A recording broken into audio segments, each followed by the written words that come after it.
I decided that I want to do a little kind of series coming up on our upcoming trip because this is very exciting. We are going to Disneyland. Yay! Oh my goodness. So, a little background. So I am a Disney World cast member. I have been for the last 10 years now. Coming up on my actual anniversary because I started out as a CP. But we are going to Disneyland. I'm actually a Disneyland kid. I grew up in California, but I have not been to Disneyland in 15 years. So this is, and little do you know, Disneyland is actually a very different place to Disney World. For example, it's like 105 degrees outside, which is why there's a fan. Sorry the fan is going on. I just came home from work and it's extremely warm in here, so sorry about the noise. Anyway, I thought that because I'm actually planning this trip more or less completely by myself.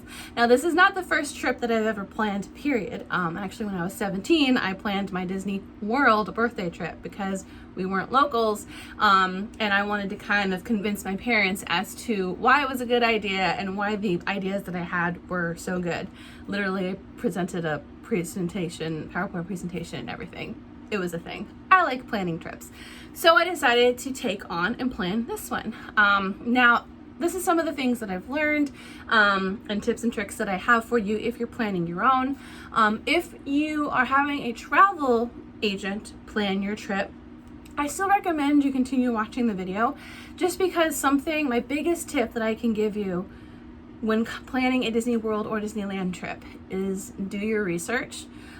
Even if you have someone planning for you. So even if you're not actually planning your trip right now and somebody else is, whether it's a family member, a friend member, or a travel agent, I highly recommend you do your research. So right now, watching this video, you're doing that first step. So what did I do? Well, after we figured out when we wanted to go, which we thought it would be best, we did our research kind of and thought about what time would be best to go to Disneyland, which I basically took advice from my fellow cast members because I have a lot of friends that go at certain times, but every year I feel like it's different. Sometimes you could go at the best time and it still be crazy busy. I always like to say in life, expect the worst or prepare for the worst, hope for the best. So that way you're prepared with a plan A, a plan B, or a plan C in case something bad happens or in case you have to change your plans, but you're gonna hope that everything goes well. That's how I live my life. Anyway, moving on. What did I do first? Once we figured out what we wanted to do, we found an airline that worked for us, and we actually did a payment plan for our whole round trip because we didn't have all the funds immediately when we started planning this. We also booked everything as soon as we possibly could. We started booking this trip about 8 months ago or so. So we started a payment plan with as low as interest as possible and just slowly paid off the tickets. And when it came to the Disney Resort hotels, I have as a cast member several discounts, but my friend that's staying with us, or going with us rather, she has a military discount and she has a wonderful military discount. She saved us so much money. But we decided to go with her and kind of figure out which hotel would fit best for us. And we are staying at the Disneyland Hotel, the original Disney Resort hotel. So that is super exciting. The amount of times Jared and I have watched the behind the attraction for the Disney hotels and learned about that hotel and how Walt did, I'm so excited. We thought that would be a good first start because although she's been there before, more recently than I have, and I've been to Disneyland before, my husband Jared's never been to Disneyland before. So this is a lot of firsts, a lot of exciting things because it is such a big deal. Even for us, we don't know when we're going to be at Disneyland again. So there's a lot of research and things that I really wanted to get right in doing this. So after we booked the hotels, which when you book a Disney hotel, you do have to, if you're using a discount, it has to be booked in the name or the person who your discount you're using, they have to be the one that books it. So she booked the hotel, it's under her name, but we paid her back with however we were able to pay her back. We paid the deposit for her just because Jared and I are going to be spending most of the money for this hotel, since it's like, 2 out of 3. So I paid the deposit, and then we slowly saved up enough for the hotel until we reached, the amount that we needed to pay her back, or pay her for the hotel, because you don't have to, fun fact, when you book a Disney hotel, you only have to pay the deposit. You don't have to pay everything up front. This works for Disney cruises as well, by the way. You don't have to pay everything until like a certain point. For cruises, I think it's like a couple of months out. For the hotel, you don't have to pay anything off until you actually check in. That's when you have to pay the full amount, which makes sense. So just keep that in mind in case you're budgeting things, which we are trying to budget things. Do we expect to go over budget? 100%. But we're going to try and save up and budget as much as we possibly can for this trip. Anyway, so after we booked the hotel, what was next? Tickets. So because I'm a cast member, we were able to, thank God, make park passes with all of my complimentary admission. I used a combination of complimentary tickets and then also just complimentary admission with my guest passes. If you're a cast member, you know what that means. If you're not, don't worry about it. Now, when you book your hotel, you are able to book tickets as well. And then sometimes they'll also give you a discount with like the multi-pass lightning lane stuff as well. If you don't have tickets and you're not like an annual pass holder or anything, I would look into that, because there are certain discounts. From what I looked at, because there was a time where we thought about having to buy tickets. Every day is different, it costs a different price. So I would plan accordingly with that. Typically, tickets that cost less, it's a day that they're not expecting as many people versus tickets that cost more. They are expecting more. Typically, like weekends would be more expensive, for example, whereas weekdays typically cost less. Makes sense, right? So just kind of look into that. Sometimes you're able to get discounts on like lightning lanes and such, or multi-passes and such. For example, she had a really good discount on lightning lanes, but we would have to have bought the tickets through Disney to get those. So we have to do things a little bit differently. Anyway, also just reminding you again, if your travel agent is planning all of this, still do your research, because the amount of times I've had to correct guests who their travel agent said, or my travel agent took care of it and it didn't happen. Make sure all of your T's are crossed and your I's are dotted. Make sure everything is taken care of. Even if someone else is taking care of it, it doesn't hurt to double check, which hopefully if someone is booking things with your credit card, you should be able to check things. And you can even check with, I want to highly recommend, when you have questions about Disney stuff, use the Disney guest service feature on the app. The amount of times I've had a question about Disneyland, because Disneyland and Disney World are two very different operations. They operate very differently. So the amount of times I've had to ask a Disneyland cast member on the Disneyland app, hey, does this work like this or does it work like that? And they've been able to answer almost immediately. I highly recommend when you're there and also while planning, use the chat feature on either park. It'll help you a lot. Anyway, moving on. So at that point, once we had, we weren't able to make park passes until a certain time. And that's just mostly because I have specific admission. Being a cast member, we had to wait, I think it was 90 days out. It might've been 60 days out.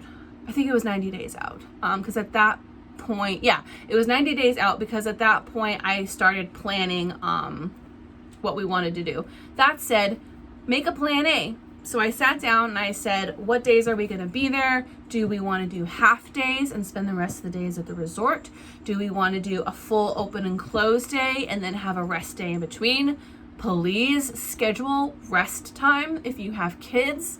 I highly recommend having some sort of, even if you're at the park, schedule certain attractions, whether they be theaters or something that is going to take a long period of time where you can sit and rest and you don't have to stand in line. I guarantee you it will help you. I just finished off a 4-day back-to-back trip with a 5-year-old and a 3-year-old. And let me tell you, the days that we went back to the hotel essentially for a nap and then came back, or decided to have a half day where we slept in and then just closed the park out, it would have been so much better. I can't even imagine how crazy tired we would have been, even more so than we already were, if we had not decided to go back to the hotel to rest. Please plan rest times. When I was a teenager, we would open and close and have a rest day in between. Highly recommended. Cannot say that enough. Right now, what we're doing is we're planning on having two, since it's only Disneyland and Disney California Adventure, we're opening the park and then leaving basically halfway through the day. We may go back, we may not. So it's Disneyland open, California Adventure open, and then we're gonna close. And then we have our last day to pack and do whatever the heck we want. And that's the plan as of right now. We might have the energy to go back. Luckily with our tickets, they are park hopper tickets, so we have the ability to go back if we wanted to. We'll see. I know the Oogie Boogie Bash is going to be going on during that time, which that's another thing. If you're going during certain times of the year, like Halloween, Christmas, whatever, make sure that you're looking into what actual special events are going on, because if you're going to be like us, we don't know when we're going back to Disneyland, so we want to do the Disneyland things, but we also want to try and do the Halloween things because we may never be back around Halloween again. Who knows? Also, because of the Oogie Boogie Bash is a special ticketed event, that park will be closing at a certain time. Just like here at Magic Kingdom, the Mickey's Not So Scary, and the Christmas parties, Magic Kingdom closes at a certain time. So you have to keep in mind the other parks will be available for park hopping, or just keep in mind that that park's not going to be open all day if you're planning on doing an open to close. You know, you won't be seeing the fireworks that day. Also, when you're booking your hotel, side note, forgot to mention, look into what hotels that you can actually see the fireworks or nighttime shows from. I know Disney World has more hotels that are set up for that. Not sure about Disneyland, but I'm curious to see, depending on what building that we're put in, whether or not we'll be able to see the Disneyland fireworks. Disneyland functions very different than Disney World. Disney World, it's like we have all the space we want, whereas Disneyland, it's like Disneyland's here and then the city is all around it. It's completely tightly framed, so it functions a lot different. They don't have their shows every single day, which is something that has made me a little nervous, but it's something that we're planning for. That's why I said we may be going back to see certain shows. We'll see. That's part of the plan B. In case we're not able to see them during the closing nights, we'll be able to go back and see them later. So that's why I just suggest you do your research. When it came to the three of us, because Jared has never been before, he's a really big foodie, so he really looked into what restaurants that he wants to look at. For me, there are certain attractions that I have not ridden since I was a kid, it almost feels like, so I want to try and do those certain attractions. And then I also looked into what other fun things that are there, like there's certain characters that they have that Disney World does not. There's certain attractions that function differently, like our Space Mountains are different. I really want to ride Space Mountain there because it's very different than it is at Disney World. My friend who's coming with us has been there more recently than I have, and she said, I'm ready for anything. But if there was something she really wanted to do, like we did look into doing a character breakfast together, I liked that idea, she liked that idea, and so we booked something for us, the three of us. Jared gets to come with us whether he likes it or not, to be able to go and experience that. So just like really look into, like talk to your family, try to know your family. If your family's been to theme parks before, that'll be really, really helpful, because then you can pinpoint like, oh, so-and-so likes thrill rides. We should look into see what thrill rides are there. So-and-so hates thrill rides, but they really like shows. Let's see what shows are available. And then just make a list. What my family used to do when we went to parks, literally in the parking lot or driving to the park, was, what attractions do you want to try and do today? Now, we had been to the park before, so we knew. But what we tried to do is whatever rides we weren't able to do on this trip, they would be a next time ride. When we just had this trip with my friend's 5-year-old and 3-year-old, we weren't able to do everything we wanted to with them. But we now have a list of things that we can do next time they visit. And whether that next time is 3 years from now or 5 years from now, it's still a next time ride. Disney World, as of right now, fingers crossed, isn't going anywhere. And you never know when you're going to be back. You may say, oh, we're never coming back.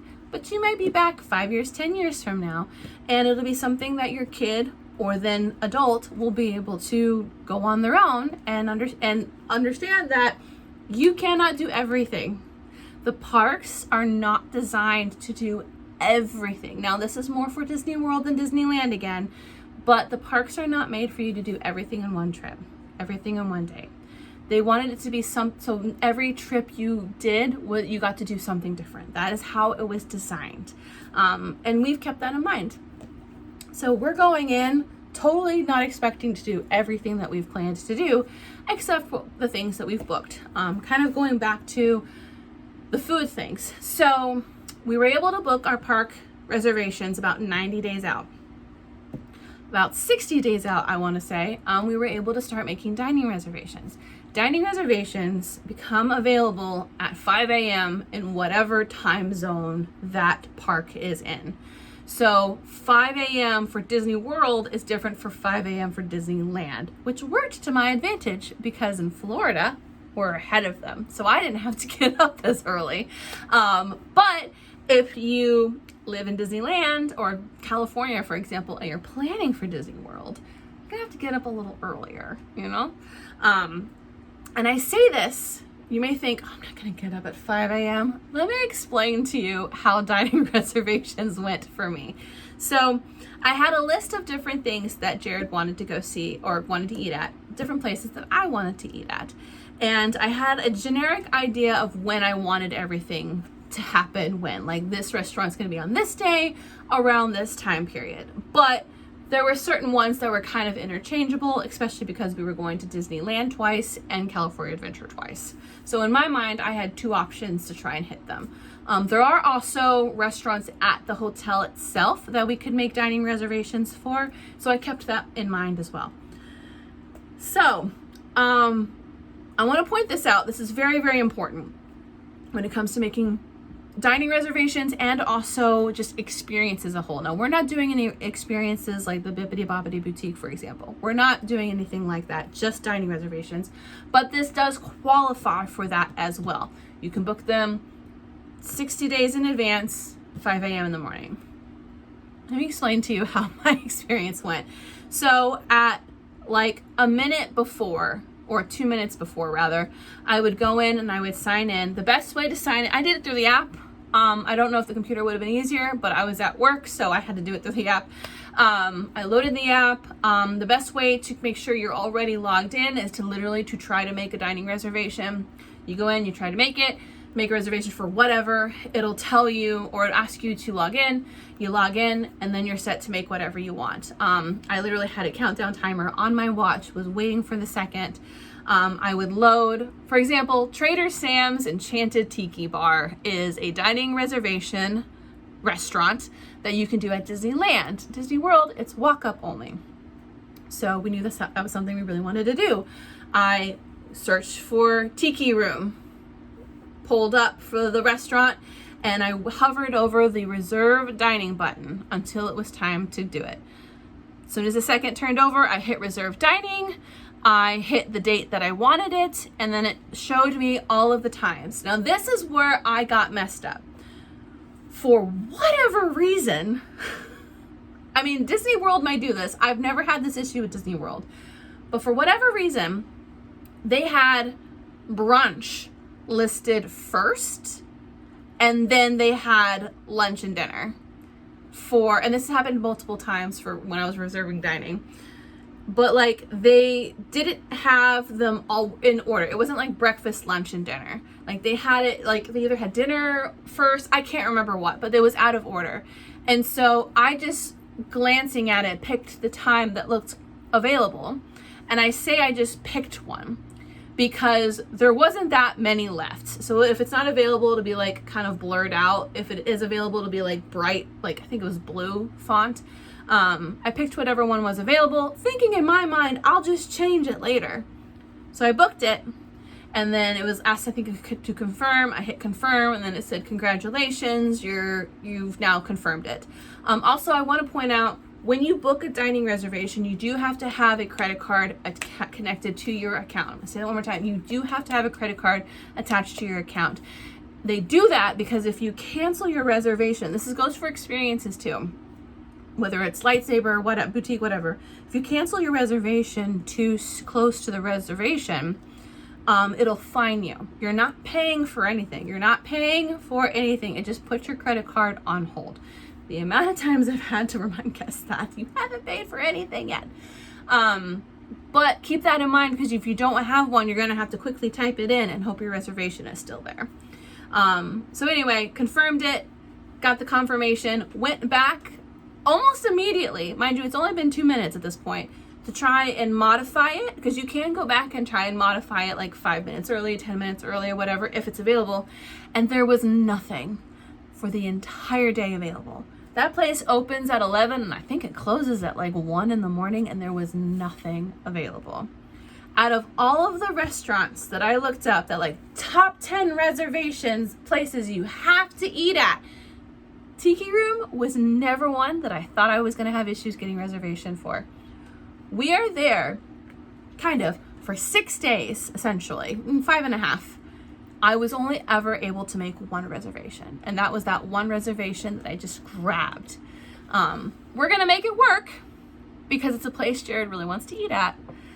But like I said, it's one of those things where you have to plan a plan A and then a plan B, and be very quick.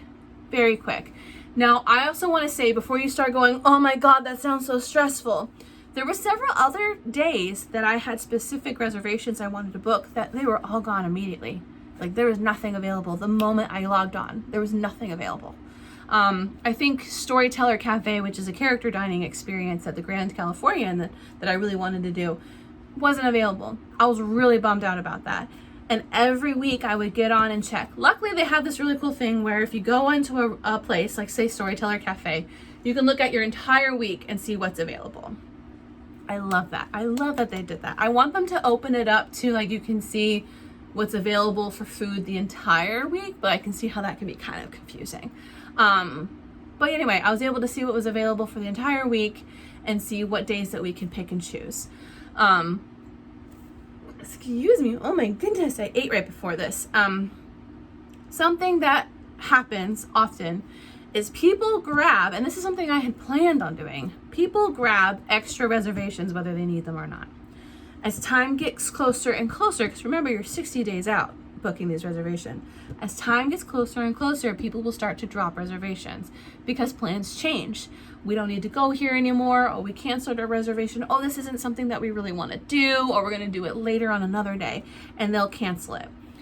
I think like a month out, there were so many reservations available for Storyteller Cafe, and I was able to pick like anything I wanted. So just keep in mind, also, I always remind people, just in general, up until the day before, for the boutique, for example, people cancel reservations the night before so much. Like, more than you would think. Like, I'm not kidding you. So many people cancel reservations at the last second. And now I think you can cancel, don't quote me on this because I think every reservation is different. I think you can cancel reservations up to like 2 hours before. People will cancel same day. So if you're looking for something, just check it. Check the app, see what's available, and you may get lucky. And that's something I plan on doing for Trader Sam's, because although, yes, we do have the one reservation, it's at the Disneyland Hotel. We planned on trying to go to this place as many times as possible. And although, yes, they do have a walk-up availability, as do a lot of restaurants and experiences do have walk-up availability for day of, technically. Now, it depends on whether they fill that up early that morning or it's an hour-by-hour case. I know the boutique, it depends. Sometimes it's an hour-by-hour case. Sometimes you can go there first thing in the morning and get a reservation at like 1 or 2 o'clock in the afternoon. It completely depends on the place, but sometimes there is walk-up availability day of. And there is that for Trader Sam's. I know they have a walk-up availability. It is a different experience because of what that restaurant entails. But what I'm trying to say is, don't give up hope. If you're trying to get into a certain place, you might still be able to do it. There's that plan B comes into play, you know. anyway, we're going to continue to try and look for Trader Sam's to be able to go again, because it is a place that I get a discount at. So it's like, why not, you know? So anyway, you've booked your park reservations. You've now booked some of your plans. What's next?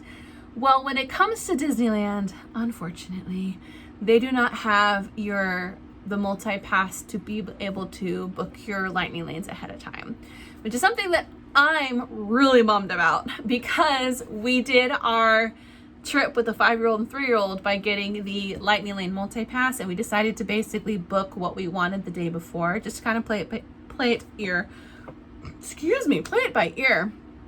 I believe you can book it, I think it depends on the ticket that you have. I know for cast members it's like the week of, so we could have sat down that weekend and planned the entire trip.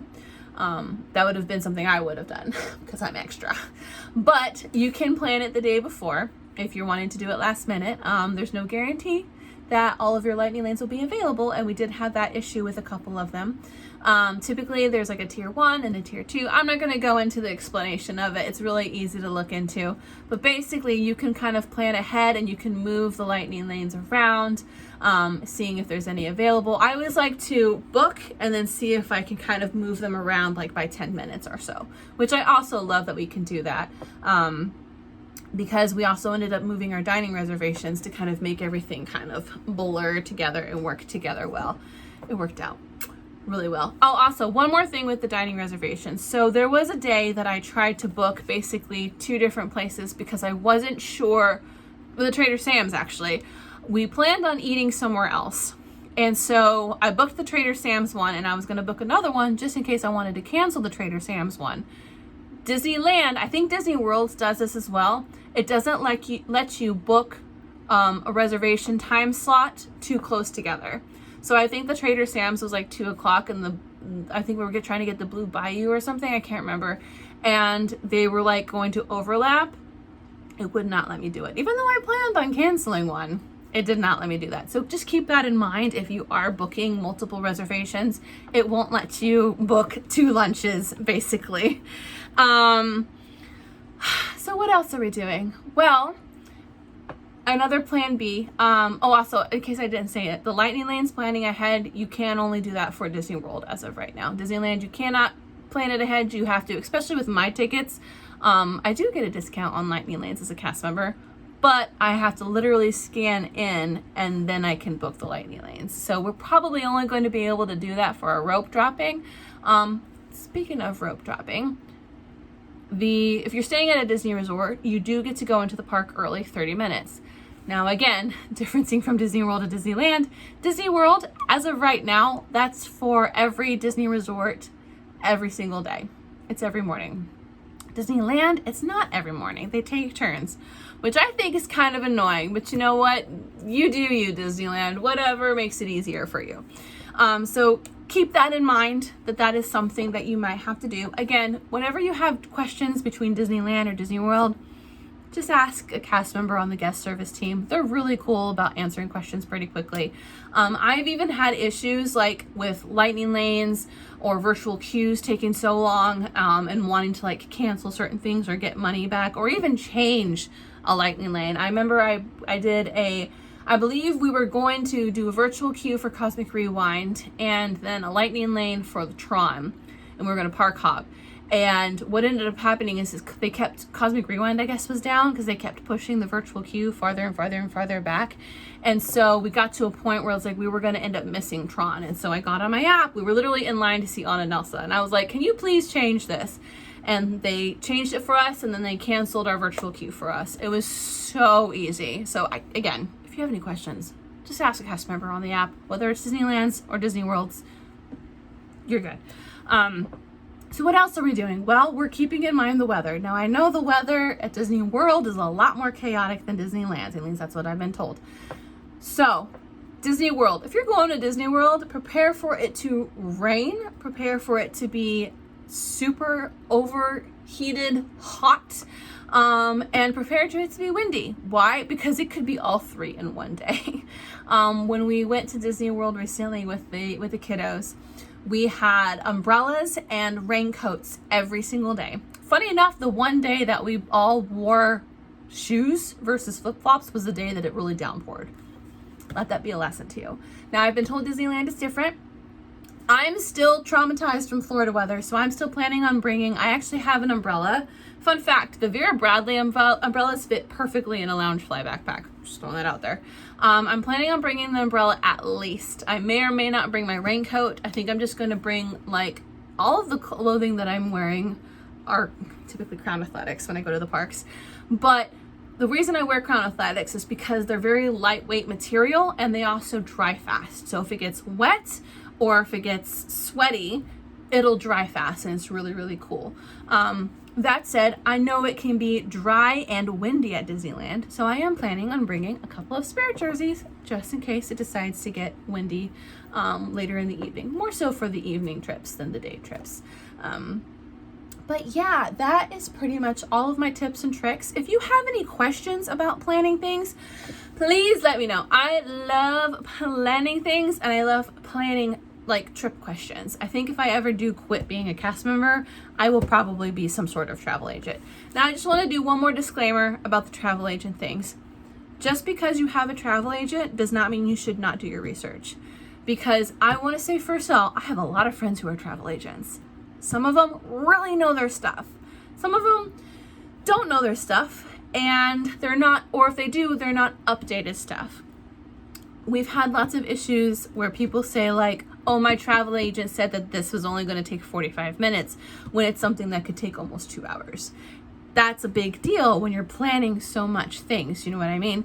So do your own research, get on their Google. There are so many different YouTube videos that talk about so much stuff. Even if it's just from small influencers, it's still an opinion. You can look at the date, how recent was this? You could even look up Instagram, whatever.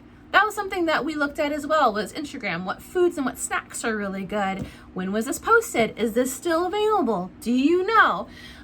Just ask questions, ask the stupid questions. More knowledge will help you.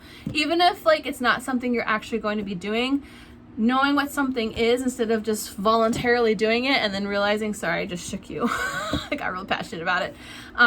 Just do your research. I know it seems like a lot, but it'll be really, really helpful. More so with Disney World. I know Disney World is like this monster. Having planned Disneyland trip just recently and how much easier and less there was to do versus Disneyland. I know Disney World is so big. I get it. But if you take it little by little, again, we started planning this like 8 months ago. If you take it little by little and have it be something fun and exploratory, like what new fun things can we do on this trip, you know? That'll give you plenty of time before you have to book all of your reservations. So anyway, I hope this video was helpful to you. There's gonna be more Disneyland content coming up soon. I'm so excited with other fun things that we're doing and getting ready for our trip. And yeah, if you like the video, please like the video. If you haven't subscribed yet, please subscribe. I'm like halfway to 1,000, which means I would be an official YouTube creator again. Again, if you have any questions, please let me know in the comments below and I will answer to the best of my ability. And yeah, have a good rest of your day.